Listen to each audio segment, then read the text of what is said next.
ಶ್ರೀನಿವಾಸಪುರ ಅಂಬೇಡ್ಕರ್ ಉದ್ಯಾನವನದ ಕಾಮಗಾರಿ ಕಳಪೆ, ಸಾರ್ವಜನಿಕರ ಆಕ್ರೋಶ.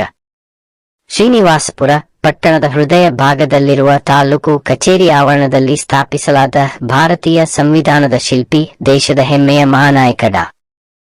ಬಾಬಾ ಸಾಹೇಬ ಅಂಬೇಡ್ಕರ್ ಅವರ ಪ್ರತಿಮೆಯ ಸುತ್ತಲಿನ ಉದ್ಯಾನವನದ ಅಭಿವೃದ್ಧಿ ಕಾಮಗಾರಿ ಕಳಪೆ ಗುಣಮಟ್ಟದಲ್ಲಿ ನಡೆದಿರುವುದು ಸಾರ್ವಜನಿಕರ ಆಕ್ರೋಶಕ್ಕೆ ಕಾರಣವಾಗಿದೆ.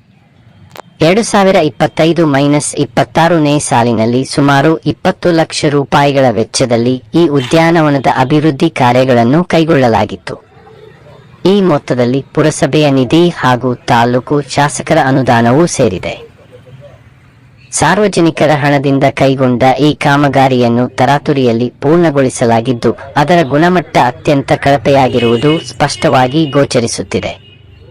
ಈ ವಿಷಯವು ಎಕ್ಸ್‌ಪ್ರೆಸ್ ಕನ್ನಡ ಸುದ್ದಿ ವಾಹಿನಿ ವೀಕ್ಷಣೆಯಲ್ಲಿಯೂ ಬೆಳಕಿಗೆ ಬಂದಿದ್ದು, ಉದ್ಯಾನವನದ ಅಭಿವೃದ್ಧಿಯಲ್ಲಿ ಅನೇಕ ಅಸಮರ್ಪಕತೆಗಳು ಕಂಡುಬಂದಿವೆ. ನೆಲಹಾಸು, ಇಂಟರ್ಲಾಕ್ ಟೈಲ್ಸ್ ಅಸಮರ್ಪಕವಾಗಿ ಅಳವಡಿಸಲಾಗಿದ್ದು, ಕೆಲವೆಡೆ ಈಗಾಗಲೇ ಕುಸಿದು ಹೋಗಿವೆ. ಉದ್ಯಾನವನದ ಒಳಭಾಗದಲ್ಲಿ ಅಳವಡಿಸಿರುವ ಕುರ್ಚಿಗಳು, ಬೆಂಚ್ಗಳು ಮತ್ತು ವಿದ್ಯುತ್ ದೀಪಗಳು ಸರಿಯಾದ ಗುಣಮಟ್ಟದಲ್ಲಿಲ್ಲ. ಅಲ್ಲದೆ ಹಸಿರು ವಾತಾವರಣ ನಿರ್ಮಾಣಕ್ಕಾಗಿ ನೆಡಲಾದ ಗಿಡಮರಗಳ ಸಂರಕ್ಷಣೆಯಲ್ಲಿಯೂ ನಿರ್ಲಕ್ಷ್ಯ ಕಂಡುಬರುತ್ತಿದೆ. ಭಾರತದ ಸಾಮಾಜಿಕ ನ್ಯಾಯದ ಹೋರಾಟದ ಪ್ರತೀಕವಾಗಿರುವ ಡಾ.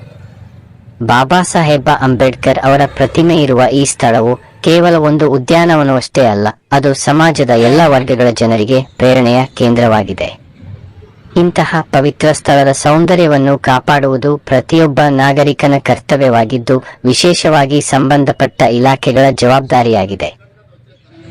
ಆದರೆ ತಾಲೂಕು ಆಡಳಿತ, ಪುರಸಭೆ ಹಾಗೂ ಸಮಾಜ ಕಲ್ಯಾಣ ಇಲಾಖೆಯ ಅಧಿಕಾರಿಗಳು ಈ ವಿಷಯದಲ್ಲಿ ಅಗತ್ಯ ಗಮನ ಹರಿಸದೇ ಇರುವುದು ಅತ್ಯಂತ ಶೋಚನೀಯ ಸಂಗತಿಯಾಗಿದೆ.